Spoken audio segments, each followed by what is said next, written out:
Feliz noche de jueves, mi amor. No llores, no te preocupes, porque ya llegó Puntos Capitales, un informativo en el cual estamos constantemente buscando las claves en medio del ruido. Y hoy tenemos varios temas bien interesantes, pero antes los recordatorios. Primero, el recordatorio de que tenemos un correo electrónico, puntoscapitales@canalcapital.gov.co. Y que tenemos cuentas en las redes sociales, somos @canalcapital.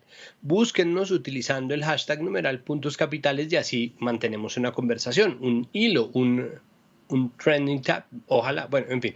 Y recuerden también que estamos en una pandemia global, que es importante cuidarse. Observar medidas básicas de salud pública, lavarse mucho las manos muy frecuentemente con harto jabón, mantener una distancia prudente del resto de las personas, sobre todo si no son personas con las que usted conviva habitualmente, evitar los lugares cerrados y mal ventilados y usar un tapabocas. El tapabocas es nuestra arma para evitar el contagio de la COVID-19. Ya que hablamos de eso y ya que estamos en pandemia, llevamos en estas 9 meses, bueno, ya casi 9 meses, recordar también que estamos en una pandemia, pero que también hay que cuidar la salud mental. Es decir, si durante estos 8 meses de encierro usted se ha sentido fatigado, ansioso, temeroso, deprimido, triste, extremadamente solitario, si el aislamiento le está pegando muy duro, si la ansiedad por la incertidumbre le está pegando muy duro, busque ayuda.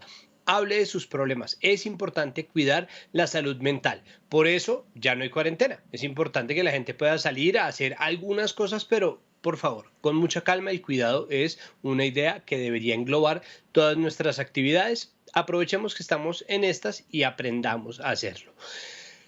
Ahora sí, tenemos varios temas para hoy. Vamos a empezar hablando sobre las marchas, porque hoy hubo día de paro nacional. Vamos a ver qué pasó antes de que la lluvia arreciara, porque se abatió lo que parecía la ira del universo sobre la capital de la República y la manifestación pues, se disolvió casi que de inmediato. Porque pues es que además en medio de la pandemia uno mojándose, bueno, en fin. Después vamos a hablar sobre la reducción de los plásticos de un solo uso y vamos a hablar sobre el presupuesto distrital, todos estos debates que se dan al interior de la ciudad. Y de paso vamos a hablar un poco, ya después en puntos de encuentro, sobre los diseñadores excombatientes firmantes de la paz que van a vestir a la señorita Bogotá Real. Luego vamos a hablar de eso. Empecemos por las marchas.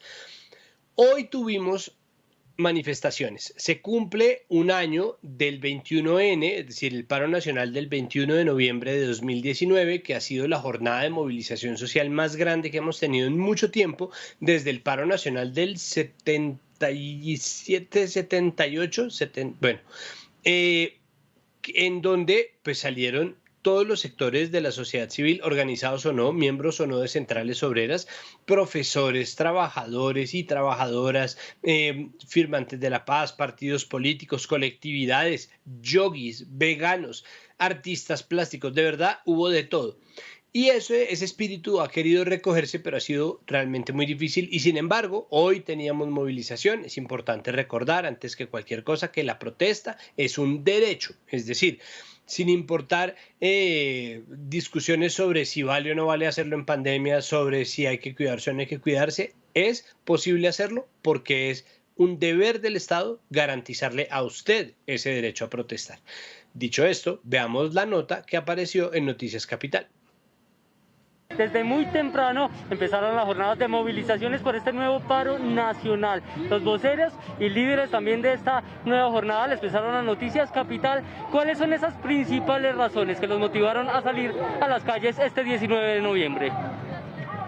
Una participación de aproximadamente 6.000 personas es la proyección de los líderes y voceros de la protesta en desacuerdo en múltiples aspectos con el gobierno nacional. Garantías de bioseguridad, de infraestructura, de presupuesto para de verdad ir mañana mismo, todos los profesores si quieren, el lunes mismo regresamos. Sobre las masacres, es decir, el derecho a la vida, llamar la atención sobre que el gobierno está en la obligación de cumplir los acuerdos de paz y no hacerlos trizas. Ante el presunto silencio del gobierno respecto a las manifestaciones y el pliego de peticiones que se solicitaron a principio de año, los manifestantes aseguran no pretender rendirse. El movimiento juvenil va a salir el 21 y el 23 a conmemorar, a señalar el asesinato y la impunidad con respecto al asesinato de Dylan Cruz. El 25 de noviembre a conmemorar el Día de la No Violencia contra la Mujer. Y el 10 de diciembre saldremos todos y todas a defender la causa de los derechos humanos. El gobierno dijo en la anterior situación del paro del año pasado, que estamos conmemorando un año, sí, de que eran muchos puntos, que cómo era posible que le pasáramos 104 puntos. Bueno, le pasamos 6 y tampoco. O sea que el problema no es los puntos, ni nada, ni las peticiones. El problema es que él no quiere saber nada de la ciudadanía. Para los manifestantes, esta jornada además significa la conmemoración del 21 de noviembre como sinónimo del principal levantamiento social de los últimos 40 años. Pues estas movilizaciones llegan en un clima no solamente de gran zozobra, porque las crisis, la pandemia, el clima, la emergencia climática, el Chocó, La Guajira, Cartagena, Dabeiba, San Andrés, Providencia y Santa Catalina, todos los desastres juntos, y el gobierno no se reúne con unos ni con otros. Ya le quedaron mal a los firmantes de la paz, con quienes se habían reunido en un comienzo. Mejor dicho, estamos en un momento de verdad de gran zozobra, y sin embargo se quiso celebrar este aniversario, y mañana hay día sin IVA, entonces no se sabe si se puso precisamente para frenar un poco el ímpetu o para que pudiéramos comparar a ver qué era más contagioso, si un día sin IVA en una... En fin, o sea, en medio de este clima, nosotros quisimos averiguar un poco más sobre, pues bueno, cómo iban las marchas. Por eso nuestros periodistas Pablo Convers y Viviana Bello salieron a ver qué se encontraban, a mirar las marchas, a poder contarnos de primera mano qué hubo. Y Viviana se grabó estos testimonios hablándonos un poco más sobre las razones para marchar en la mañana de hoy. De manera pacífica y guardando todos los protocolos de bioseguridad, hoy el Comité Nacional de Paro con la Central Unitaria de Trabajadores desarrollamos esta movilización social conmemorando un año de lo que fue ese extraordinario paro del 21 de noviembre del año pasado, y diciéndole nuevamente al gobierno que es un gobierno que ni dialoga ni negocia con la población, con los ciudadanos, con los sectores sociales y mucho menos con el Comité Nacional de Paro. Por tal motivo, seguiremos insistiendo en este gobierno que negocie el pliego de emergencia para renta básica, para subsidio a las nóminas, para matrícula cero. Esta es una oportunidad para seguir insistiendo en los derechos a la salud. El derecho a la salud es un derecho fundamental y no un negocio. Hoy, después de un año de este proceso de erradicación de un pliego nacional, en materia de educación no ha pasado absolutamente nada, porque hoy el gobierno nacional no quiere cumplir absolutamente nada. En el tema de protección a la vida de los dirigentes sindicales, en el tema de la reforma constitucional al sistema general de participación, en el tema de generar condiciones dignas para regresar el año entrante a las aulas de clase. No quiere generar esas condiciones para salvaguardar la vida de todas y todos. Entonces, no se ha cumplido absolutamente nada por parte del gobierno nacional. Lamentablemente estamos aquí reunidos todo el sector salud porque el presidente Duque nos ha convocado. Lo que va a hacer es desastroso con la salud, va a acabar y le está dando prácticamente la muerte física, a nuestro sector salud. Lamentablemente tenemos que comunicarlo eso, querido pueblo. No solamente somos los trabajadores los que vamos a morir en este momento, ustedes también se van a ver perjudicados porque van a tener que contribuir a su salud, van a tener que pagar, van a tener que sacar de su bolsillo para pagar aquellas cuotas moderadoras y aquellas que les van a imponer. Así es de que no entiendo por qué el Congreso de la República quiere enterrarla y acabar con nosotros. Es lamentable y es desastroso. salimos y sabemos que estamos caminando, estamos marchando, nos estamos manifestando, pero en sí el presidente no nos está escuchando, Claudia López no nos está escuchando. Entonces lo que queremos exigir es que desmonten el ESMAD, que nos respeten, que no queremos más ser víctimas del Estado, que cada joven que sale, cada niño, cada adulto mayor que sale a manifestar regrese a su casa y no le termine la vida como lo hicieron con Dylan Cruz, con Oscar Salas, con Nicolás Negra y muchos más. Bueno, pues ahí está, todo el mundo pues marcha por razones distintas, cada colectividad de las que conforman el Comité del Paro marcha por razones distintas y cada uno tiene pues un reclamo. Lo importante es proveer, a ver si algún día el gobierno se sienta a hablar en nombre del Estado con quienes están haciendo reclamos. Pero para hablar un poco más sobre cómo transcurrió la jornada, de nuevo antes de que arreciara la lluvia, se encuentra con nosotros nuestra periodista Viviana Bello. Viviana, buenas noches y muchas gracias. Buenas noches, Santiago, un gusto. ¿Dónde anda? Sobre la carrera séptima con calle 57, usted lo mencionaba, el aguacero se vino aquí en el centro, tan pronto llegaron los manifestantes, los maestros, los trabajadores y los estudiantes y también un sector de la salud bien importante que salió a movilizarse de manera pacífica. 23 ciudades capitales se movilizaron y 30 intermedias. Y hasta el momento lo que se conoce en materia de hechos de violencia o de represión policial se dio en la ciudad de Popayán, hechos que son materia de investigación, uso del ESMAD, de gases lacrimógenos, pero hasta el momento, pues por lo menos en la ciudad de Bogotá transcurrió en completa calma. Sí, en Bogotá como que la lluvia... se tiró la parte del programa en donde empiezan los, entre comillas, actos vandálicos, ¿no? O los presuntos actos vandálicos gestionados por bueno, bla, bla, bla, y existe la respuesta entonces de la policía o del ESMAD. Eso no pasó y ya la marcha se disolvió, o ¿usted cree que vuelvan a reagruparse ahorita?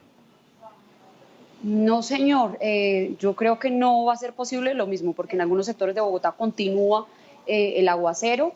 Se dieron algunas intervenciones por parte del comando del Comité Nacional del Paro y básicamente lo que se hizo fue dejarse planteada la agenda que va a darse durante la semana. Recuerde que este es el primer día de movilizaciones que irán hasta el 25 de noviembre. El lunes habrá una gran movilización y velatón al cumplirse un año del asesinato de Dylan Cruz. Pero pues lo que se hizo fue dejar una agenda pública para que los ciudadanos sepan que las movilizaciones continúan, pero no se esperan nuevos plantones en la ciudad. ¿Le llamó la atención algo en especial? Se ve en los videos que las marchas, pues sí, efectivamente se dieron de forma pacífica, además de forma biosegura, para utilizar el gran cliché de estos tiempos, ¿no? Es decir, que la gente marchó distanciada, pero ¿hubo algo que fuera especialmente sobresaliente para usted? Pues mire, Santiago, que en la movilización del 21N del año pasado, pues nosotros acompañamos, también hicimos el cubrimiento de esta gran movilización donde se estima que por lo menos 1 millón de colombianos salieron. Y digamos que en los sectores sociales de siempre pues acompañaron estas marchas. Estaban los maestros, estaban los estudiantes, estaban las centrales de trabajadores, estaban por supuesto padres de familia, que también digamos que en su momento fue la novedad, pero no se vio tanto la presencia del sector de la salud. Hoy se vieron bastantes médicos, enfermeros que marcharon hasta la Plaza de Bolívar y que básicamente en esas intervenciones que hicieron en la tarima, pues dijeron que con el proyecto Reforma a la Salud 010 que se tramita en el Congreso de la República, pues que el presidente de la República y la bancada del Centro Democrático buscan agudizar la crisis de la salud, que no se les ha cumplido. Digamos que este es un nuevo sector que se suma por la pandemia derivada de la COVID-19 y que también tiene unas exigencias puntuales. Entonces, este sector se vio con más fuerza en las movilizaciones. Sí, señor.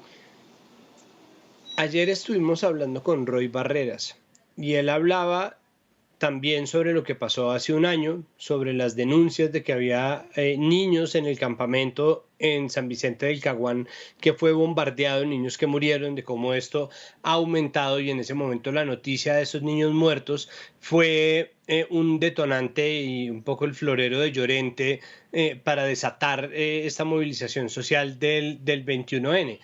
¿por qué no se ha logrado, si existen las denuncias, si el descontento sobrevive, porque no es como que la gente esté más feliz ahora, ¿por qué no se ha logrado mantener el espíritu de la movilización arriba? ¿Qué cree usted que hace falta? Pues mire, cuando uno habla con los maestros, por lo menos el sector de FECODE, de la Federación Colombiana de Trabajadores de la Educación, y también la Central Unitaria, lo que ellos dicen es que hay temor, que obviamente son la mayoría de maestros, por lo menos una gran parte, el 30% hacen parte de la población adulto mayor. Entonces, que si bien se conservan los protocolos de bioseguridad, el uso del tapabocas, el lavado de manos, pues la gente tiene miedo de contagiarse, ¿sí? Tiene miedo de salir, y ese ha sido, digamos, el gran problema a la hora de movilizarse. Usted lo mencionaba el año pasado, cuando se da esta gran movilización, se plantea un pliego de peticiones que recogía 130 puntos. De esos 130 puntos, pues hoy han pasado a 6 puntos que esperan que el gobierno atienda de manera urgente, que es la renta básica, la intervención y en materia de salud, también la infraestructura adecuada que han dicho los maestros se debe dar para el retorno a clases, y una reforma al sistema general de participaciones, que eso básicamente quiere decir que se haga destinación de recursos a la salud, a la educación y a saneamiento básico. Sin embargo, aunque hay muchísimos más motivos, porque han dicho pues los problemas se han agudizado en medio de la pandemia, pues también los frena el temor de contagiarse. Usted sabe que FECODE siempre maneja los sindicatos regionales. Estos sindicatos por lo general, y no sé si usted se acuerda, llegaban en buses a la 80, también se desplazaban desde diferentes regiones para que el grueso de la movilización se concentrara aquí en la Plaza de Bolívar, pero con la COVID-19 pues les ha sido complejo, digamos, que imponerle a esos maestros en territorio que vengan hasta Bogotá, sobre todo por la cifra de contagios que sigue siendo alta en la capital de Colombia. Viviana, por último, vea, mi opinión, y esto de verdad es estrictamente mi opinión, es que falta algo en la gestión de las comunicaciones. Yo soy partidario de la protesta, yo soy partidario de pues, ejercer ese derecho y de que se haga libremente y tan airadamente como sea posible, sin hacerle daño a nadie. En fin, yo soy partidario, pero siento, y quisiera saber también su opinión, que es chimbo hacerle una marcha al aniversario de una marcha. Es decir, sí se trata de un hito en la historia de la movilización social en Colombia, hay libros al respecto, ¿no? Es decir, se ha hablado mucho de eso, pero valía la pena cifrar o tratar de hacer que el descontento gravitara hacia el aniversario del 21N, valía la pena. ¿No le parece que es un mensaje insuficiente? ¿Le parece que está bien esa gestión que hace el Comité del Paro y que mucha gente en la misma izquierda ha criticado, que programa con antelación, con 3 semanas de antelación, con 1 mes de antelación las marchas, y dice nos vemos el 19 tal, y no trata de gestionar como un descontento inmediato? ¿Será que, mejor dicho, qué pasa ahí? ¿Usted cómo lo ve? Esa es mi opinión. ¿Cuál es la suya? Pues mire, tratar de emular el 21N realmente que es un error, y ya digamos que en las calles se siente. Pero también es medirle el pulso a esas nuevas movilizaciones en contexto de pandemia. Entonces, yo creo que lo que están haciendo, por lo menos el Comando Nacional del Paro, es empezar a medirle el pulso y empezar a calentar motores para el 2021. Claro, no se puede desconocer que también hay una intención política, y es, por supuesto, aprovechar que no se ha hecho absolutamente nada en el caso de Dylan Cruz, y llamar también a la memoria y a la solidaridad de las personas que en su momento salieron. Por eso es que decíamos, Santiago, en un inicio que hasta ahora empieza una seguidilla de marchas y de movilizaciones, un plantón que se va a dar el lunes y otra serie de plantones y movilizaciones que van a estar a lo largo de la semana. Entonces yo creo que este primer intento busca es medirle la temperatura a esas salidas, cómo se comporta la gente, y también, de cierto modo, mirar si la represión policial continúa en las calles. Otra de las cosas que decían los manifestantes es, mire, cuando pasa el 21N el año pasado, ¿qué hace el gobierno nacional? Pues ellos lo que hacen es pedirle al ministro de Trabajo, Juan Ángel Custodio Cabrera, que entable un diálogo, que lo llamaron en su momento una conversación nacional, pero en el que el gobierno convocó a las juventudes del Centro Democrático, del Partido Liberal, que no estaban en las calles. Entonces lo que están haciendo es, digamos, volver a recoger los problemas, las inquietudes, el desazón de la gente por lo que ellos han llamado el desgobierno que se vive en el país, para empezar a nuevamente darle fuerza y darle forma a esas movilizaciones que han anunciado se van a dar de manera masiva el año que viene. Ese es mi punto de vista. Perfecto. Pues bueno, muchísimas gracias, Viviana, y por favor guarézcase, escampe y nos vemos entonces mañana. Muchísimas gracias, buenas noches, Santiago. Muy bien, bueno, nosotros vamos a seguir con nuestra sección Puntos de Encuentro, una sección en la que nosotros le mostramos a ustedes lanzamientos, proyectos, ideas disruptivas, acaso revolucionarias y tal vez innovadoras que pueden mostrar. Bueno, nos encontramos hace ya rato con que hay excombatientes que están tras dejar las armas buscando un futuro en el diseño de modas. Esto es bien interesante y vamos a ver una nota, adivinen de quién, de Viviana Bello, pero esta vez para Noticias Capital del Mediodía. Las 16 aspirantes a señorita Bogotá usarán vestidos y kimonos elaborados con telas colombianas y confeccionadas por manos de las firmantes de La Paz, que depusieron las armas para dedicarse a la industria textil y la moda. Un saludo muy especial para todas las aspirantes a señorita Bogotá. Estamos muy orgullosos de que hayan escogido nuestras prendas para este evento. Les deseamos mucho éxito para todas. Aunque los concursos de belleza comparten el estigma de ser superficiales, la alianza entre Bogotá Real y Manifiesta busca demostrar que se pueden cambiar esos conceptos. Las emprendedoras podrán ser las diseñadoras de varios de los vestidos de las candidatas al certamen, que se realizará entre el 20 y 22 de noviembre. Nos aliamos con el concurso Señorita Bogotá Real para demostrar que más allá de los diseños, más allá de los estampados a la moda, lo que importa son las historias que pueden contar nuestras prendas, y en este caso las candidatas están usando vestidos hechos por exguerrilleros de las FARC que cambiaron las armas por máquinas de coser y deciden transitar a la vida civil a través de la industria de la moda. La Plaza de Bolívar de Bogotá fue el escenario para que las firmantes de La Paz, que le exigen al gobierno nacional que avance en la implementación de los acuerdos, realizaran una pasarela para mostrar las prendas que están fabricando, trabajo al que se dedican desde que salieron de combate.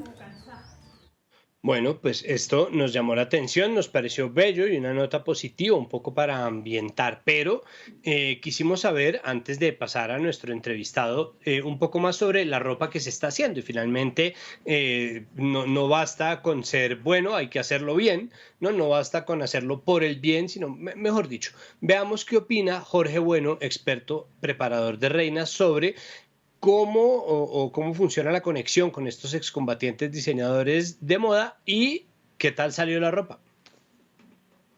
Más que alegría, con amor de quien viene los productos, que es importante, porque uno va y compra un vestido a X lado y lo compra y normal, pero si sabe de dónde viene, el destino que tiene este producto, pues uno lo compra con mucho más entusiasmo, mucho más carisma, ¿sí? Y lo más importante, ayudar, que es el momento donde nos tenemos que apoyar todos. Van muy bien, van excelente, las caídas son perfectas, las costuras son perfectas, además las telas, se consiguen telas muy bonitas, parecen importadas. Y lo más bonito es que ellas las mueven muy bien. Eso es que tú sabes que el vestido lo mueves uno, ¿sí? Pero lo más importante es que vienen de una parte muy principal, que vienen ya con un amor especial, ¿sí?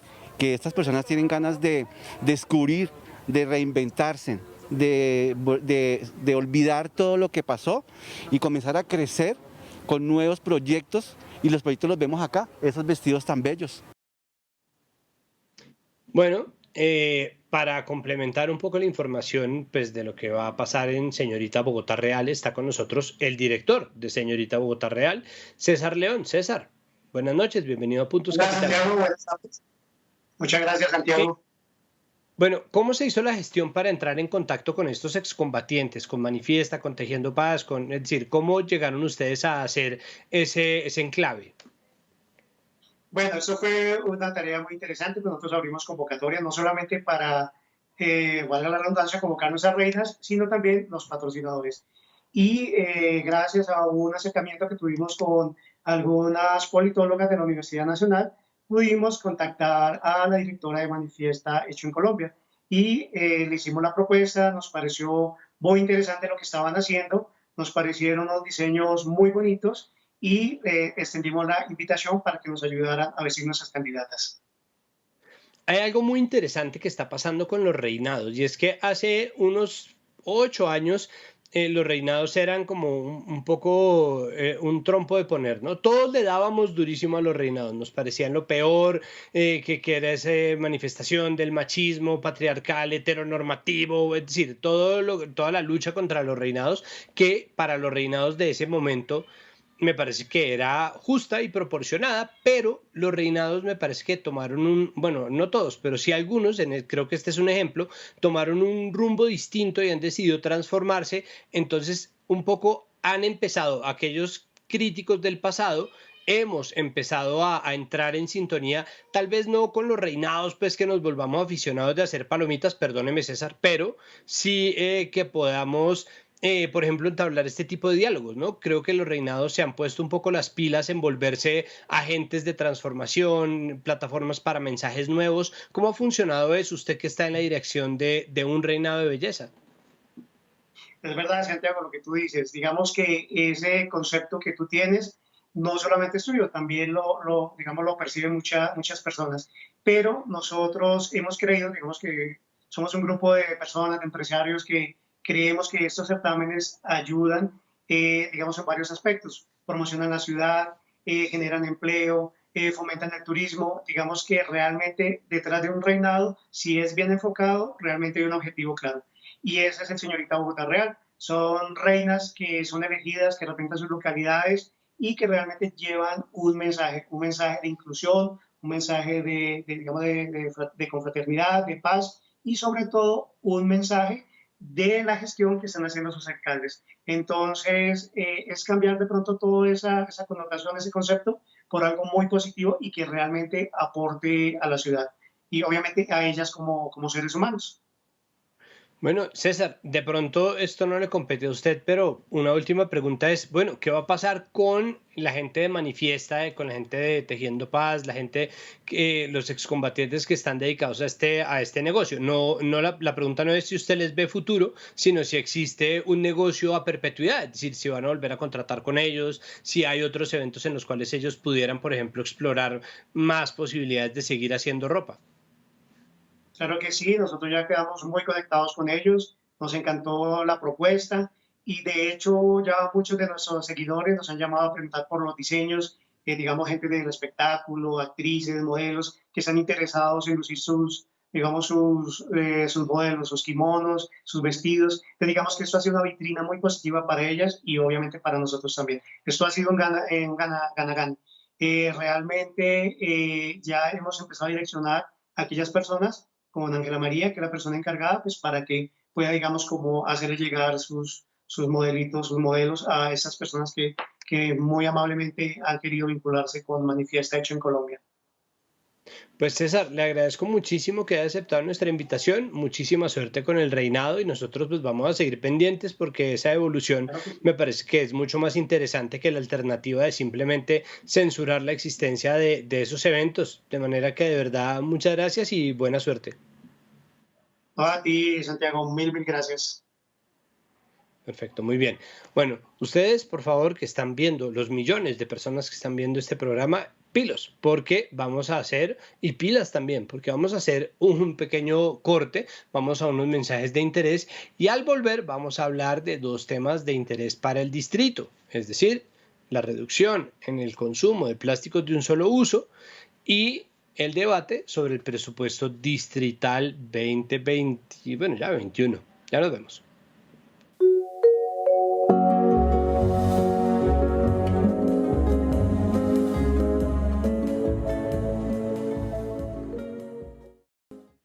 Y en diciendo esto, regresamos a Puntos Capitales y vamos a hablar, como les estaba diciendo, sobre el acuerdo que se teje en el Consejo para buscar la reducción de plásticos de un solo uso. Yo no sé si ustedes sepan bien, Susana Muhammad nos explicaba bien cómo funciona eso. Se rifan 2 ponentes para cada proyecto que se presenta. Se sortean, no se rifan, porque no es como diga un número del 1 al 10, sino se sortea y sale, y ese concejal o esa concejala está encargada de hacer una ponencia que puede ser positiva o negativa. Pues una de las ponentes con respecto a este acuerdo para la reducción de los plásticos de un solo uso es Diana Diago, concejal del Partido Centro Democrático, que se encuentra con nosotros esta noche. Diana, bienvenida a Puntos Capitales, buenas noches. Buenas noches, Santiago, para usted y para toda la audiencia de Canal Capital. Bueno, mi primera pregunta es, ¿su ponencia frente a la reducción del consumo de plásticos es positiva o es negativa? Bueno, yo considero que es un proyecto de acuerdo muy importante para la ciudad, para la realidad que hoy vive el mundo. Mi ponencia es positiva, hicimos una ponencia conjunta con la concejal Heidi, y ¿qué es lo que estamos buscando? Pues apoyar los diferentes proyectos de acuerdo, porque le quiero contar que no solamente es un proyecto de acuerdo, son varios proyectos de acuerdo que se presentaron y por unidad de materia y por la pertinencia pues se unificaron y logramos un articulado que este viernes vamos a poner a consideración de los demás concejales en la comisión del plan. Concejala Diago, antes de hablar de plásticos de un solo uso, hay una cosa que me está llamando mucho la atención y que me parece admirable del Concejo de Bogotá, y es, por ejemplo, la capacidad que existe o que ha existido de lograr acuerdos interpartidistas entre, por ejemplo, una concejala de la Colombia Humana, UP, y una concejala del Centro Democrático, cosa que en el Congreso Nacional ha sido absolutamente imposible. Entonces, hábleme un poco de eso, porque me parece que es realmente un aspecto muy positivo de cómo se están dando esto. Dígame, ¿cómo lo logran? Bueno, yo creo que aquí son temas de ciudad, temas que le interesan a los ciudadanos. Yo creo que esto es un llamado que hace el mundo, que hace la ciencia. Pues obviamente no le podemos dar la espalda, al contrario, creo que en el Consejo de Bogotá lo entendemos así y hay que trabajar es por el bienestar de la ciudadanía y porque aquí estamos en un dilema, o mejoramos el manejo del uso de los plásticos o la especie humana se acaba. Y es que esto no solamente es en Bogotá, sino es en el mundo entero. Yo creo que eso es un tema de mucha conciencia y por eso lo estamos apoyando, por eso lo estoy apoyando como concejal democrático y vamos a esperar que este viernes ya sea pase un debate y próximo de la ciudad. Concejala, usted seguramente ha tenido que estudiar a fondo el consumo de plásticos en la capital. Yo de solo pensarlo me abrumo, ¿no? De pensar de la cantidad de jugueticos, sorpresitas, bolsitas, empaques, vasos desechables, botellas y ahora más en pandemia que la gente siente que todo está infectado, entonces recurre al plástico. ¿Cómo estamos en consumo de plásticos en Bogotá? ¿Cuáles son las cifras que arroja la investigación base para este proyecto? Mire, nosotros tomamos no solamente las cifras de Bogotá, sino las cifras mundiales. Más de 150 millones de plásticos de un solo uso hoy están en el océano. Y en Bogotá, del total de lo que consumen los ciudadanos, el 17% es plástico y ese 17% no se está reciclando. ¿Y qué pasa? Pues que estamos viendo los efectos. El relleno de Doña Juana ya no aguanta más. No estamos reciclando, las organizaciones de reciclaje hacen un esfuerzo muy importante, pero no es suficiente. Yo creo que aquí también tenemos que hablar de concientización y de mucha cultura ciudadana. Eso es muy, muy importante.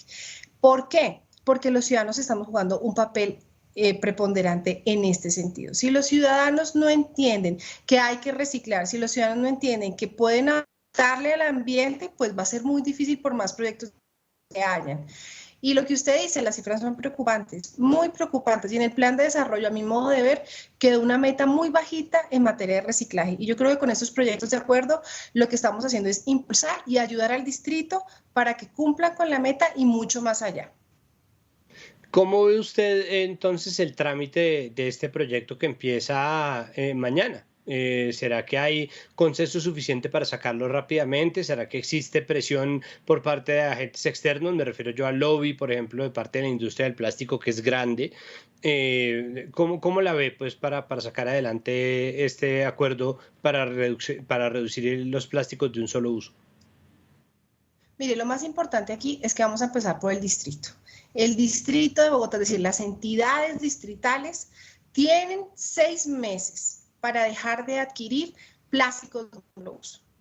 Creo que eso es un avance. Ahora, el distrito también lo tiene que hacer, todos los ciudadanos también tenemos que colaborar, pero la idea es que sea el distrito el que concertar los tiempos. ¿Por qué? Porque yo creo que las empresas también hay que darles una oportunidad para que hagan un cambio, una oportunidad para que entiendan que el plástico de un solo uso pues le está haciendo demasiado daño al ambiente, pero también generan empleo, también pagan impuestos. Entonces el distrito va a concertar y va a poner un límite de tiempo para que en el distrito Bogotá no se vuelva a utilizar plásticos de un solo uso, pero sin afectar tampoco pues la economía. Por eso nosotras hemos decidido que este cambio sea progresivo y así quedó en el acuerdo. Pero el distrito, sus entidades, las alcaldías locales, las entidades descentralizadas de Bogotá tienen un plazo de 6 meses para no volver a utilizar plásticos de un solo uso en su actividad. Perfecto, pues concejala Diago, le agradezco muchísimo que haya aceptado nuestra invitación y pues bueno, mucha suerte. Nosotros vamos a estar pendientes finalmente de qué queda tras los debates. De verdad que le agradezco mucho. Gracias, Santiago, a usted. Y bueno, este es un proyecto muy importante. Esperamos que sea acuerdo de la ciudad, que todos los ciudadanos entendamos que necesitamos ayudarle al medio ambiente, que necesitamos reciclar, que necesitamos ser conscientes, porque si no es así, ya no hago más. Muchas gracias por la invitación y que noche. Muchísimas gracias. Finalmente llegamos al tema denso del presupuesto distrital. Queremos analizar un poco esto que se va a entrar a debatir, pero antes veamos esta nota de Noticias Capital del mediodía. Disminuyen los gastos de funcionamiento y aumenta la inversión. Hay un gran reto para aumentar la productividad y acercarse al menos a un crecimiento potencial del 4%. Los pronósticos de analistas señalan una contracción de la economía colombiana en 2020 y un mayor crecimiento en el 2021. Se propone crear 16.600 empleos para jóvenes y 22.600 empleos para mujeres. Yo creo que ahí tiene que haber un acento muy fuerte para el 2021. Y también en la formación de competencias. 16.500 personas serán capacitadas en ese tema. Durante el debate se resaltó que la ciudad tiene el reto de permitir una mayor presencia del Estado dentro de la ciudad y para poder lograrlo se tienen que plantear fuentes de recaudo e ingresos de mediano plazo para poder cumplir con las políticas públicas propuestas. Están muy fragmentadas las diferentes partidas que tenemos en las entidades y hemos pedido que nos digan todos los subsidios que vamos a tener y la temporalidad de cada uno de ellos. El distrito tiene una meta de formalizar 40.000 empresas, por lo que buscarán esos comerciantes informales de acumulación media para incentivarlos a formalizarse. Pues para analizar precisamente este presupuesto y lo que se va a debatir y qué es lo que puede finalmente quedar, está con nosotros el director de Bogotá, ¿Cómo vamos? Felipe Bogotá. Felipe, buenas noches, bienvenido a Puntos Capitales. Buenas noches, muchas gracias por la invitación. Bueno, lo primero es, ¿cómo ve usted este proyecto de presupuesto? ¿Es un presupuesto justo? ¿Es un presupuesto que se compadece con la situación que están describiendo? Por ejemplo, que describíamos en esta nota de Evelyn Anzola, nuestra periodista de Noticias Capital. Las concejalas salen diciendo que pues, no, la contracción económica, el desempleo creciente, la división del gasto, ¿es suficiente? Bueno, buenas noches de nuevo. Es un presupuesto, primero uno podría decir coherente, ¿desde qué mirada? Si uno ve las partidas presupuestales que está proponiendo el distrito, guardan porcentajes parecidos en lo que ha sido también el Plan Distrital de Desarrollo y lo que ha sido también el cupo de endeudamiento. O sea, aquí lo que estamos viendo es una alcaldía que está buscando invertir los recursos mucho más en movilidad, en salud, en educación. Uno podría ver como sobre todo esas tres grandes partidas donde la destinación presupuestal es elevada y que eso viene siendo una constante, como lo digo, en el plan de desarrollo en cuanto se hizo el cupo de endeudamiento de este presupuesto. Entonces, cuando uno lo analiza en cuanto al gasto, pues está buscando mantener esa tendencia, apostándole a invertir en obras, a invertir en infraestructura y que eso ojalá pueda jalonar la economía. Ahora, yo veo un riesgo en esto y es que cuando uno ve las partidas presupuestales, cuando uno la ve también sobre todo desde los ingresos, también se está viendo que se prevé una recuperación de la economía, por ejemplo, de un 4% para el próximo año. Yo creo que eso es muy optimista y esto lo han dicho también diferentes organismos internacionales. La recuperación seguramente se va a dar, pero va a ser más lenta de lo esperado. y cuesta mucho más en economías que uno podría decir son más débiles, como la colombiana, como en este caso la de Bogotá. Entonces, yo sería muy precavido con las estimaciones exitosas, digamos, de que con este presupuesto se va a jalonar un crecimiento tan alto. Sí creo que es un presupuesto que tiene mucha relación con lo que anteriormente se aprobó a este gobierno, y era invertir en educación, en salud y en movilidad como fuentes no solo de desarrollo social, sino que también iban a jalonar la economía. ¿Cuál puede ser el sector damnificado por este presupuesto? ¿Hay alguno? Es decir, ¿hay alguno que, teniendo, por ejemplo, una contracción de la economía tan grande y unas predicciones de crecimiento que no podrían ser tan optimistas, pues obviamente hay sectores que siempre sufren, ¿no? Entonces, dentro del Plan Marshall de reactivación económica se hablaba de quitar el predial durante un tiempo para teatros y museos, ¿no? Para dispositivos culturales, pero ¿será eso, ahí vuelvo, suficiente? Es decir, ¿será que con la contracción de la economía valdría la pena evaluar los presupuestos de economía del cuidado, trabajo no remunerado, trabajo en cultura?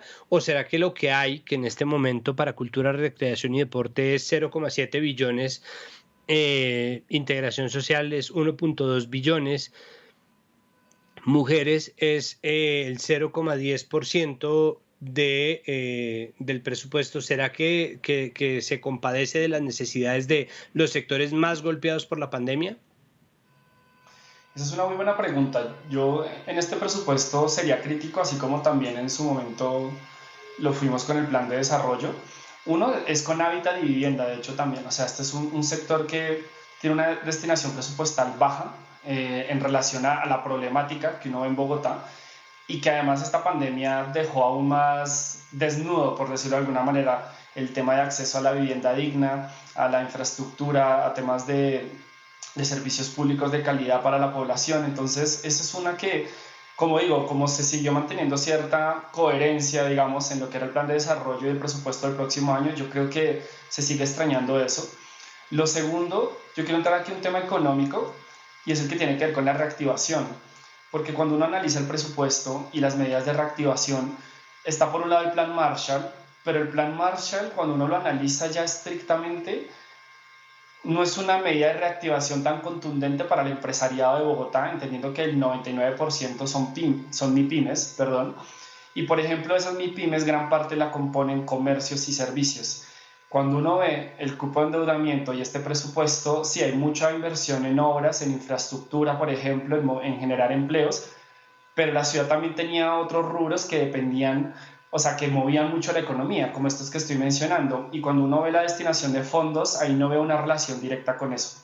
Y por último, lo que tú mencionas en lo que va a tocar revisar muy bien es la capacidad de llegar a las familias pobres, porque la pobreza seguramente va a aumentar.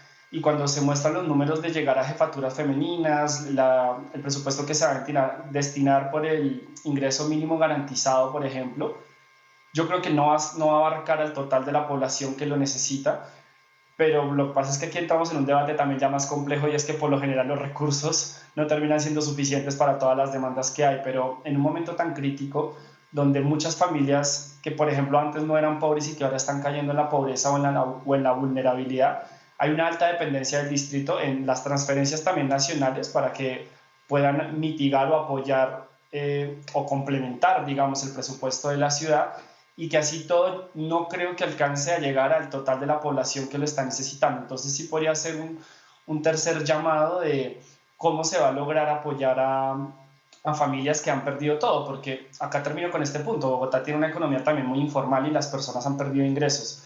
Y esos ingresos son los que después tienen una conexión con falta de acceso a educación, al tema de salud. Entonces, sí, de pronto la destinación presupuestal para eso podría ser un poco más grande, pero bueno, lo que vuelvo y digo, los presupuestos por lo general siempre tienen limitaciones, ¿no? Sí, voy a hacer rápidamente una lectura de cómo están estas partidas presupuestales, ¿no? El presupuesto del 2021 es de 20,1 billones de pesos, el 30% de eso va a estar destinado a movilidad, el 24% a educación, el 17% a salud, el 14% a demás sectores. Este es un grupo conformado por ambiente, desarrollo económico, gobierno, hacienda, gestión pública, mujeres, planeación, entes de control y jurídica. Y de ahí en adelante está integración social con el 6% y cultura, recreación y deporte, seguridad y hábitat con 3% cada uno de estos sectores. No sé, es simplemente que yo de verdad no entiendo bien los presupuestos. Yo tengo formación de artista plástico, como tantas veces he salido pues a escudarme en ello, pero es verdad, si yo veo el presupuesto y me parece que tiene ciertas lógicas, lo único que me hace preguntarme es si digamos el gasto en seguridad es apenas del 3%, ¿por qué es tan a menudo una noticia? Es decir, si no se necesita más para mantener la seguridad en la capital, ¿por qué tan a menudo estamos viendo imágenes de robos, consejos de seguridad, ¿no? La alcaldesa flanqueada por la policía, que es que los malhechores, que es que los ladrones, que es que esto, bla, bla, bla, bla, bla. Entonces, es decir, ¿cómo refleja o cómo se puede ver reflejado ahí sí, el gasto del hora, el gasto noticioso con respecto o versus el presupuesto? Yo tengo la misma pregunta que tú. O sea, justo de las cosas que me faltó mencionarte es que, por ejemplo, en nuestro informe de calidad de vida, nosotros socializábamos que cuando tenemos ciudades más seguras, tranquilamente, o países más seguros, pueden contribuir al 3,5-4% del PIB de un país, por ejemplo. Entonces, sí, yo la verdad también tengo el mismo cuestionamiento, y es la inversión en seguridad, porque uno no puede ver que es significativa o con un porcentaje más alto. Por ejemplo, algo que yo he mencionado y que me parece importante volver a recalcar acá es que además tenemos inversiones que van a promover usos, por ejemplo, de los sistemas masivos de transporte y de la bicicleta, ¿no? O sea, cuando uno lo comienza a ver integralmente, hay grandes apuestas y grandes inversiones en tener una ciudad que se mueva de una manera diferente, más eficiente, más amigable con el medio ambiente, pero justamente los desincentivos hoy cuáles van a comenzar a ser los temas de seguridad. Entonces, me hace mucho sentido también lo que mencionas. No conozco también a profundidad, digamos, el presupuesto de seguridad, entonces ahí sí me sentiría limitado de decirlo, pero sí es llamativo que en ese presupuesto de seguridad, como también el que te mencionaba de hábitat, uno de presupuestos también ya muy pequeños que no se relacionan con la situación de la ciudad, con números que están avalados en la problemática y que requieren una acción urgente.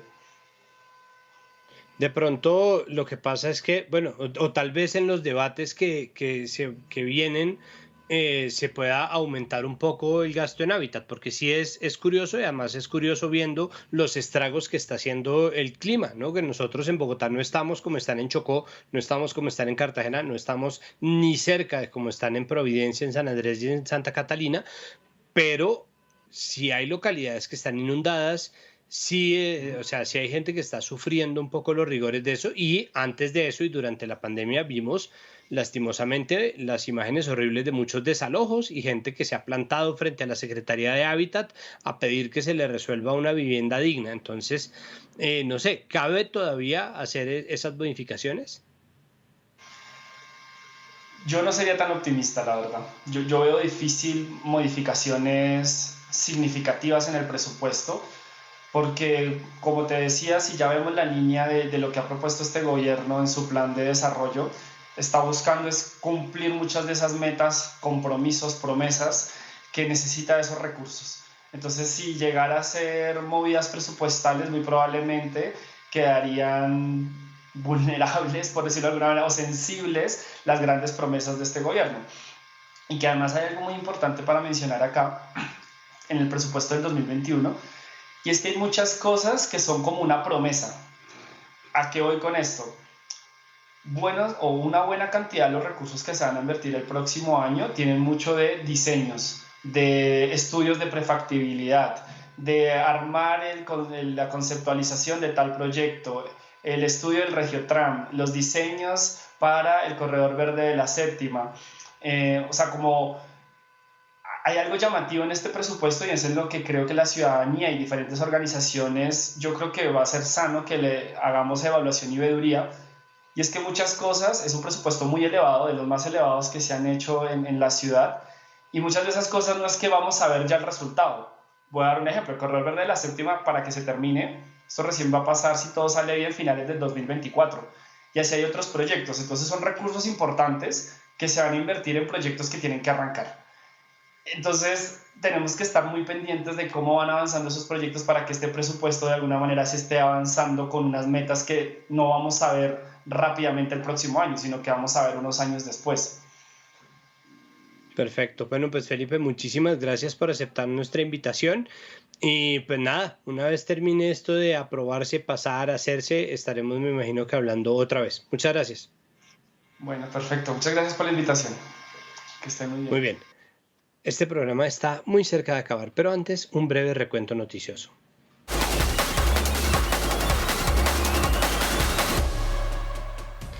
Esta primera es breve.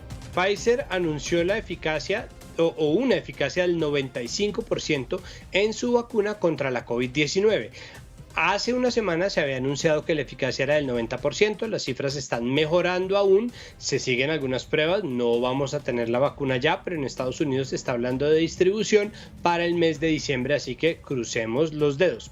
Por lo pronto, sigamos cuidándonos y poniéndonos el tapabocas y juiciosos. Seguimos. Colombia entró en lo que se entiende como la segunda ola invernal de fin de año, que no es un invierno propiamente dicho, porque nosotros no tenemos estaciones, a veces ni siquiera de Transmilenio, pero no teniendo estaciones pues no tenemos invierno y sin embargo estamos en una ola invernal que quién sabe hasta qué punto vaya a parar.